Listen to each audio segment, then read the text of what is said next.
Assalamualaikum warahmatullahi wabarakatuh. Selamat pagi anak-anak.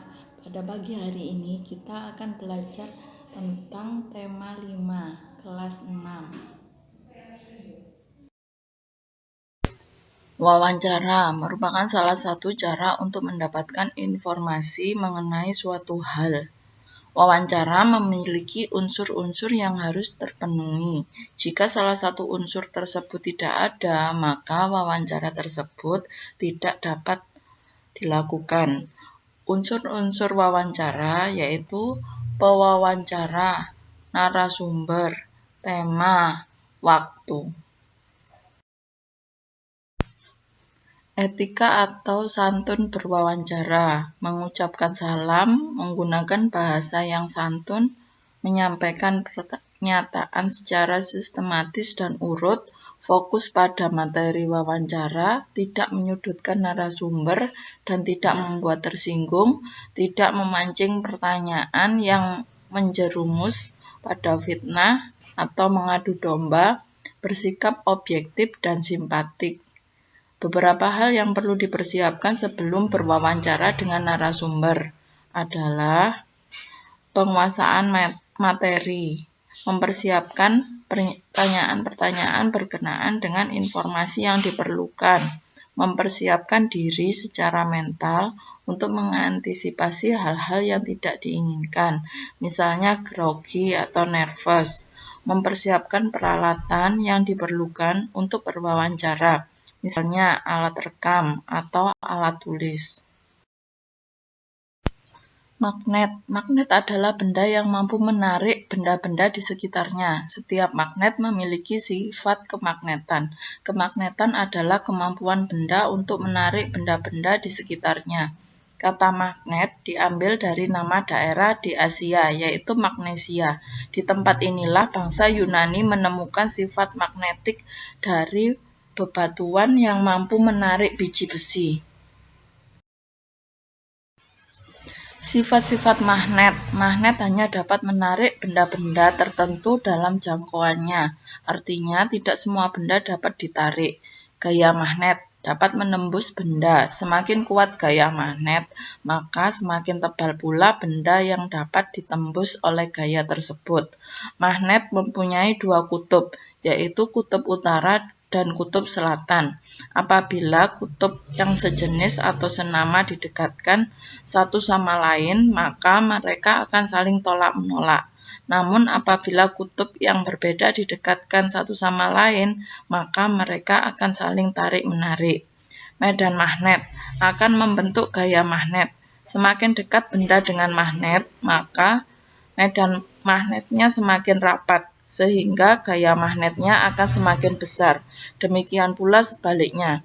Sifat kemagnetan dapat hilang atau melemah karena beberapa penyebab. Contohnya, apabila terus-menerus jatuh, terbakar, dan lain-lain. Garis gaya magnet adalah arah medan magnet yang berupa garis-garis yang menghubungkan kutub-kutub magnet.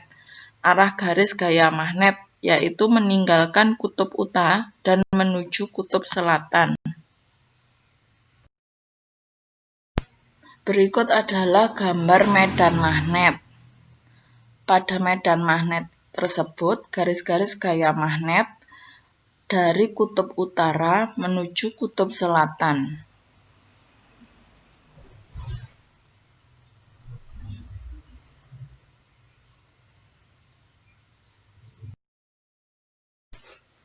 Berdasarkan kemagnetannya, benda dapat digolongkan menjadi dua, yaitu benda magnetik dan non-magnetik. Pada benda magnetik atau ferromagnetik adalah benda yang dapat ditarik dengan kuat oleh magnet.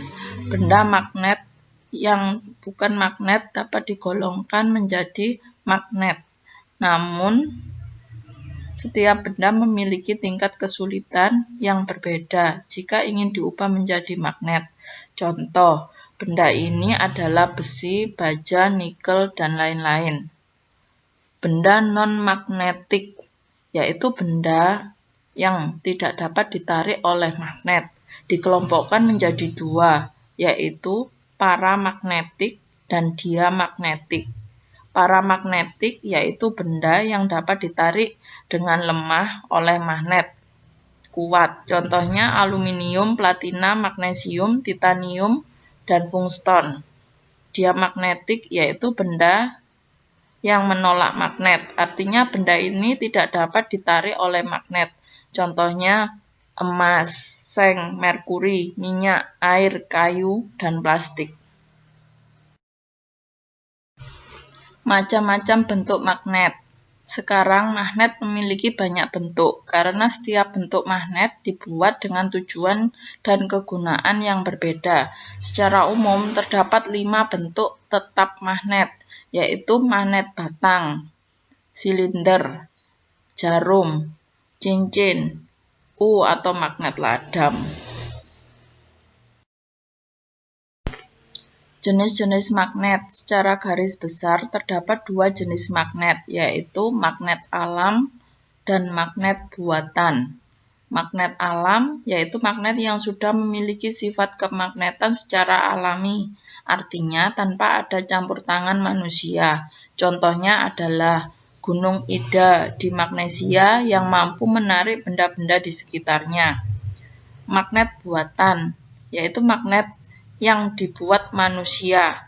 Magnet buatan dibuat dari bahan-bahan magnetik kuat seperti besi dan baja. Magnet buatan terbagi lagi menjadi 2, yaitu magnet tetap dan magnet sementara. Magnet tetap merupakan magnet yang sifat kemagnetannya bersifat permanen, meskipun proses pembuatannya sudah dihentikan. Sedangkan magnet sementara merupakan magnet yang sifat kemagnetannya sementara, yaitu hanya terjadi selama proses pembuatannya. Cara pembuatan magnet. Ada beberapa cara untuk membuat magnet, antara lain A. Dengan menggosok magnet tetap.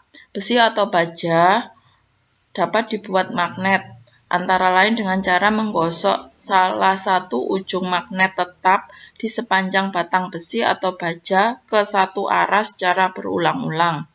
B. Dengan aliran arus listrik. Dengan membuat lilitan atau kumparan yang dihubungkan dengan baterai dan didekatkan pada paku-paku kecil. Ternyata paku kecil akan menempel pada paku besar tersebut. Jika arus listrik diputus, maka paku-paku kecil yang menempel pada paku besar dalam hitungan detik akan berjatuhan atau lepas. Berarti paku besar akan hilang kemagnetannya. C. Dengan induksi atau influensi, atau disebut juga dengan imbas. Apabila paku besar didekatkan dengan sebuah magnet yang disimpan pada statif, maka paku akan menempel pada magnet. Paku besar yang telah menempel pada magnet, jika didekatkan paku-paku kecil, ternyata paku kecil akan menempel pada paku besar.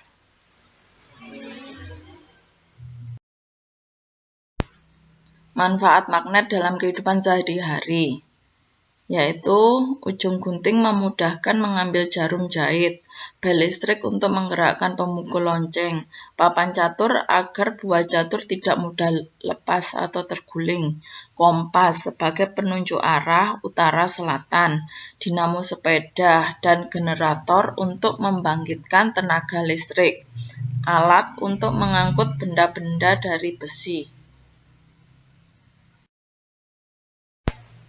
MEA adalah singkatan dari Masyarakat Ekonomi ASEAN. MEA adalah realisasi dari Tujuan Integrasi Ekonomi Negara-negara ASEAN, diresmikan pada tanggal 31 Desember 2015. Tujuannya yaitu mengintegrasikan ekonomi negara-negara Asia Tenggara yang sangat bervariasi dengan pasar tunggal adalah sebagai berikut. 1. Ekonomi yang terpadu dengan integrasi yang tinggi. 2. ASEAN yang kompetitif, inovatif, dan dinamis. 3. Meningkatkan kerjasama dari konektivitas sebagai faktor. 4. Menjadikan wilayah yang fleksibel dan berorientasi kepada kesejahteraan individual. 5. ASEAN yang mendunia.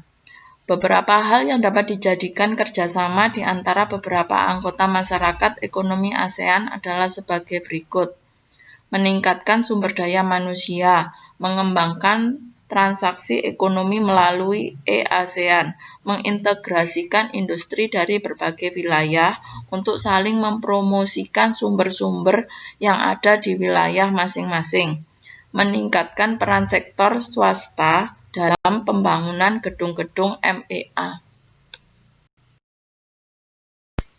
Persiapan Indonesia menghadapi MEA, yaitu penguatan daya saing ekonomi, program ACI, Aku Cinta Indonesia, penguatan sektor UMKM, usaha mikro, kecil, dan menengah, perbaikan infrastruktur, peningkatan kualitas sumber daya manusia, dan reformasi kelembagaan dan pemerintahan. Hambatan atau tantangan Indonesia menghadapi MEA, yaitu tantangan di bidang perdagangan barang dan jasa, tantangan di bidang investasi, tantangan di bidang ketenagakerjaan, dan tantangan di bidang UMKM. Manfaat berwirausaha sejak dini, yaitu melatih kreativitas dan produktivitas, melatih anak berinteraksi, meningkatkan kepercayaan diri, menghindari perilaku konsumtif, mempelajari untung dan rugi, mengajarkan kemampuan mengelola uang. Sikap penting dalam berwirausaha: jujur, disiplin, optimis, mengendalikan ego, bertanggung jawab, bijak menentukan pilihan, dan mengakui kesalahan dan menerima kritik.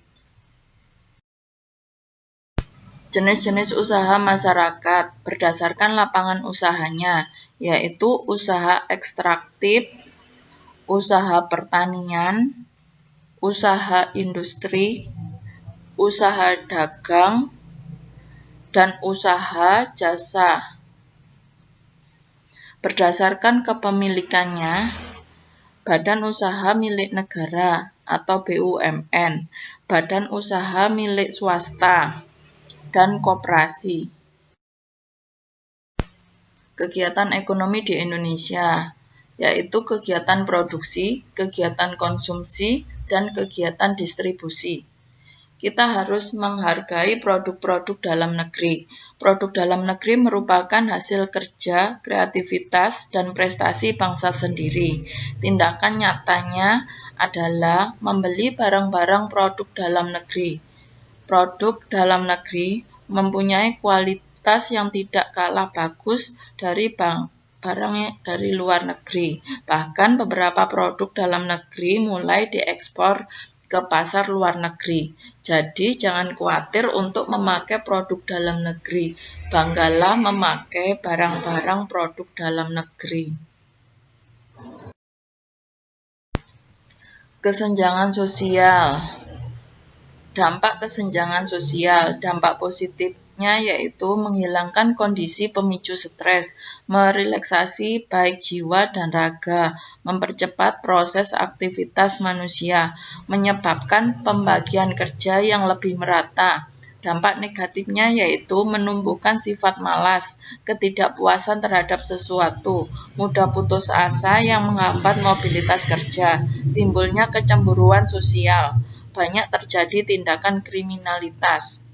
Contoh kesenjangan sosial. Berikut ini beberapa contoh kesenjangan sosial dalam kehidupan sehari-hari, yaitu adanya koruptor yang memakan uang rakyat hingga miliaran rupiah hanya ditahan 3 tahun, sedangkan orang yang mengambil ayam akan ditahan hingga belasan tahun.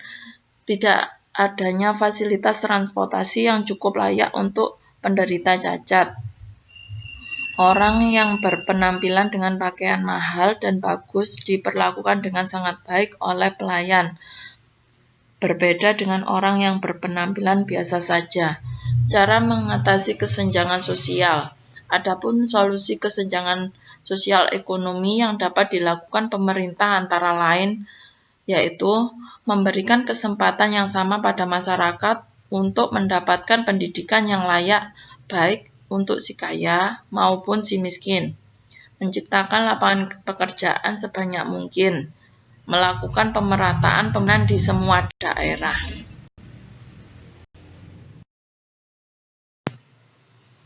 Demikian rangkuman tema 5. Kalian kerjakan soal-soal berikut pada buku tulis kalian masing-masing. Dan jangan lupa tulis nama, nomor absen pada kolom komentar. Terima kasih, jaga kesehatan, dan tetap semangat. Wassalamualaikum warahmatullahi wabarakatuh.